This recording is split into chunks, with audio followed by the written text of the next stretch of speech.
I'm Michael Saidi, I stay in people's minds. So as a kid, I swear to God, basically, my mom called me Michael. Why? I pushed myself a little bit. That's why I said love is my religion. So, how many movies have you done? Whoa, quite a lot. But now I think like 2025 is getting is getting big time. I feel like something is moving. I don't know why, but. Can you introduce yourself briefly? Who you are, where you came from? So my name is Michael Saidi. I'm French. Well, I was born on a French island called Martinique in the Caribbean. I'm the daddy of two beautiful kids. One is 15, my first son, and my daughter is 10. I've got a beautiful wife who is supporting me on a daily basis because to do that job, there is a lot of sacrifice. I don't see my family much because I've got a day-to-day job as a business representative for an American company called FedEx. They are quite known all over the world. And I'm able to speak 5 different languages. I'm speaking French, Spanish, Italian, French, Spanish, Italian, obviously English. I'm speaking in English, I'll even forget English, and Creole, it's my native language from the Caribbean around. So I know you like movies, but what type of movies do you particularly the most? I love all type of movies, but my specialty is I love comedy. But I didn't have any chance to play comedy yet. I'm doing some short movies with sometimes students. I give my time for free to get experience with youngsters who come from schools. But I know my time will come, because people have seen Rush Hour 2. They identify me straight away for Chris Tucker. But Chris Tucker did the casting before me, made it before me, so respect to Chris Tucker as well. And Omar Sy as well, who did Intouchable in France, so when I was in Italy back in the days, people said to me, man, you could play that role to the perfection. What was the last gig you did in the film world? What was the last thing you filmed? What was the last big project? My last big project was with Alexandra Leclerc, not long ago in November. No, the movie went out in November, so it was in April 2004. I was playing as Santa Claus. I was very, very, very delighted to play that role because when they were looking for Father Christmas, I said to myself, listen, I'm gonna try to fill up that role because I've done that job back in the days in my life in a 4-star hotel. So it was like a joke at the first time. And when the filmmaker saw my casting, my video, she basically fell in love with what I did, basically. So I did it without thinking I will be taken, and I got taken basically on that role. So it was a very good experience, and that lady was superb. So Alexandra Leclerc with Les Boules de Noël, with Kat Merad and Valérie Bonneton as well. That was a great movie, and I'm very happy I'm in the teaser as well. But people doesn't recognize me because I've got a big bird, white bird, Father Christmas. I've got a big belly. And the red clothes. Red clothes and everything. Yeah, that was a very good opportunity. So thank you very much, Alexandra, if you're watching that video. 2 things. All right. Okay. All right. So imagine that you became a superstar tomorrow. What would you do? How would you see life differently? I really hope if I don't know what you mean by superstar, but if I'm well known in the industry, right? Yeah, well known. I don't think the title of superstar fits you, except bring you problems, everywhere you go in the street, people recognize you. Can I have an autograph? Can I get a picture and all this? So I don't think people like to be disturbed all the time like that. So me, seriously, if I made it big time in the film industry or music or whatever, I believe in my humanitarian style. I'm a philanthrope. I want to bring something extra to that world. I want to open orphanage, for the kids. I want to keep doing what my mom used to do with United Nations, everything I saw when she was young, and I was like going with her on different fields in Africa, feeding kids who needs foods, and yeah, my mom showed me like beautiful color about that life, and I want to grab a lot of money, obviously, to spend for those people who actually don't have anything, you know, and I know life is tough, you know, so when you are blessed like that by universe, oh God, you have to give back what you have. There is no need for me to keep it all for me, my family. You have to remember where you come from, and this is very important for me to make something and leave a print, like a blueprint behind me when I'm gonna leave this world, you know. That's how I see my life and my project with the film industry. Okay, that's why. So would you, what would you advise for like people, like you said you are 14 right now? 44. 44. Yeah, I'm getting old. Well, age of and grace. you can say it, but but they say black never crack, so it's alright. So what would you give, what advice would you give to like a 20-year-old Mike who just entered the industry?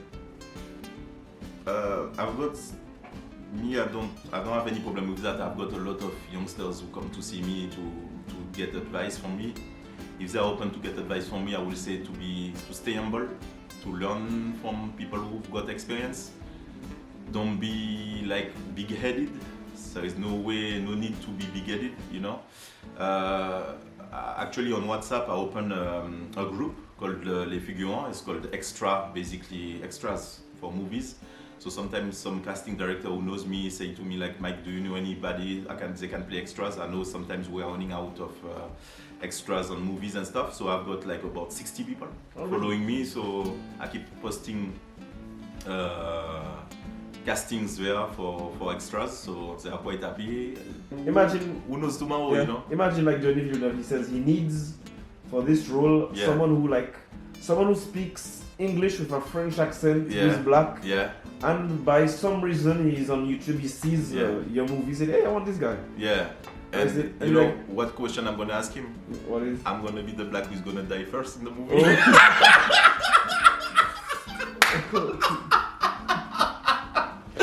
No, but it's okay. No. If that opportunity come, basically I will take it, you know. Yeah. But I'm sorry, I told you I like to joke all the time, you know. But I'm not gonna spit into it, you know. I'm just gonna grab that opportunity with big hands, you know, both hands.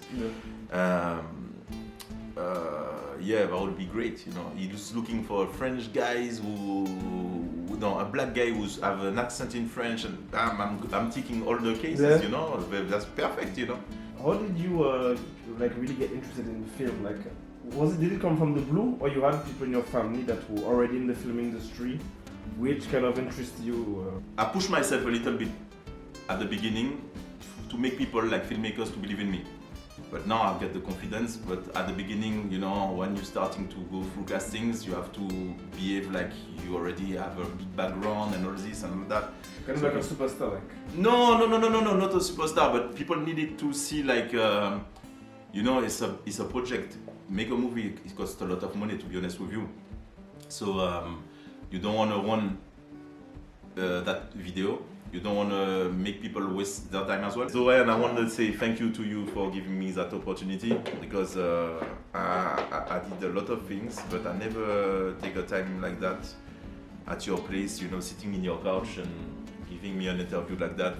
Hopefully I will never forget about you, and I will give you a hand as well if I make it, because you were one of the first filmmakers I met on my road, and I know you work hard in the shadow to give like youngsters like me, people who have no experience as well. When I first met you, it's about 6 years already. So you are doing a terrific job in the shadow. So I've got a lot of respect for you, big time. So don't give up, keep it up. You know, link up with the right people during the way, you know, during the journey, and never give up. I will keep. This is my motivation. I try to stay motivated all the time. You know, I know every time you get me on the phone, you say to me, Mike, what have you done? You have done this, you have done that. Damn, man, you move crazy, you move fast, and all that. But I think there is a lot of blessing from the sky as well, you know, to get all those opportunities. But I think if we hard work pays always. Yeah. If you keep working. And as we see, like usually it's like mobsters you see that, but if you scratch my back, I scratch yours. So it's each one help one. I don't need you to scratch my back. I will scratch your back, whatever. I will find the corner of a wall to scratch my back if I have nobody. I will always find a solution. As I said to you, if there is a problem, there is always a solution. But I always scratch everybody's back. Yeah. But I'm not expecting anything from them. You know what I mean? My blessing is from the sky. Everything I do into this life, the universe will give me 10,000 times bigger than what I'm expecting from someone. People are nothing. I'm not saying people are nothing. I'm underestimating them. I'm saying by that, don't expect things from people. Otherwise, you will get disappointed. Yeah. That's something experience teach me. You give freely, and the thing is, if you give freely, you receive freely also. Exactly. If you expect, the thing is, and if you expect a lot from people, a lot will be expected from you also. True. So yeah. Yeah, no, I believe that, so be natural. If you feel to say someone is beautiful, tell her. My wife is next to me, I'm saying she's beautiful, yeah, she will feel good, he is beautiful, doesn't mean because I say he's beautiful, I'm gay, no, it's okay. You have to compliment people more. I think it's easy to criticize people, when you are on the social network. People are nasty nowadays. They grab a little things, they don't even know you, they are like blah, blah, blah. They are like worse than ghosts, They have got a lot of bad energy. I hate social networks for that, sometimes, there's a lot of bullshit on social networks, but you have to, I'm a soldier of love, That's why I said love is my religion, Love is my religion. That's Damien Bob Marley, I think. Damien Marley who is singing that, the son of Bob Marley. No, Ziggy Marley who sings that. Love is my religion. I only know Damien Marley. You only know Damien Marley? Yeah. And you don't know Ziggy Marley? Nope, because Damien Marley he made this song, and he had a music clip where you saw like African kingdoms and thing in it. And I was at a moment in my life when my uncle gave me the book of Sheikh Anta Diop. Yeah. Where you saw that thing is, you're a child on the TV, you see that black people were slaves and everything. Yeah. And they never teach you that like black people were like kings, they had kingdoms and everything. And in that period, I discovered the Damien Marley and used to make many songs about black greatness. Yeah, but this is his story, there is something I love about the film industry as well, and people who write movies and scenarios. The one scenario is Italian, scenario is one is single and scenario is for one is plural. Sorry about that. You are lucky they don't see you on the camera. I learned something today. This is Italian, yeah. This is Italian. We say scenario when this is even available for you guys who is watching. Scenarios is for a scenario, and scenario is many scenario. What I wanted to say to you, you cut me with that thing. I talking about how I learned about black greatness, and you said what you like in the film industry is what I mean about that is the one who tells the story will always be the hero, my friend. Yeah. You understand what I mean? It's not hard. You are with a lady, you are married. The day you go to court, the story you're gonna tell to the judge as a man, and the story your wife is gonna say to the judge as a wife, ex-wife, will never be the same story, and you guys live the same story. You know what I mean? So she will tell it as she was a hero, and you will tell the same story as you are the hero. Why that? You don't even know. There is no answer about that. So that's life. Yeah. So that's why I behave nicely to my wife, because I don't want to go there.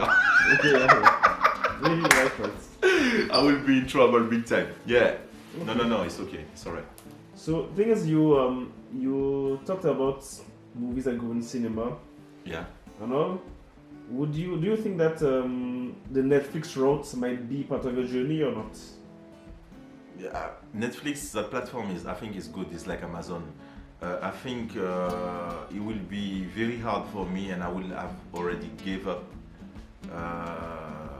because it was like Hollywood stuff. There is like a little group of people who control the game.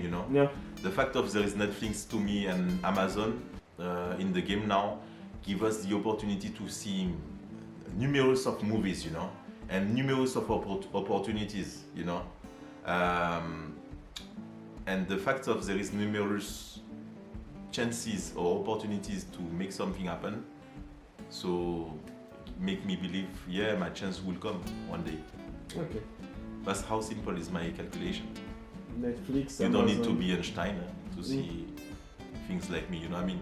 Yeah. So if you are a youngster, you want to give a try, don't wait anymore, just go and do it. Just do it. Exactly. This is Nike, Yeah. Just do it, baby.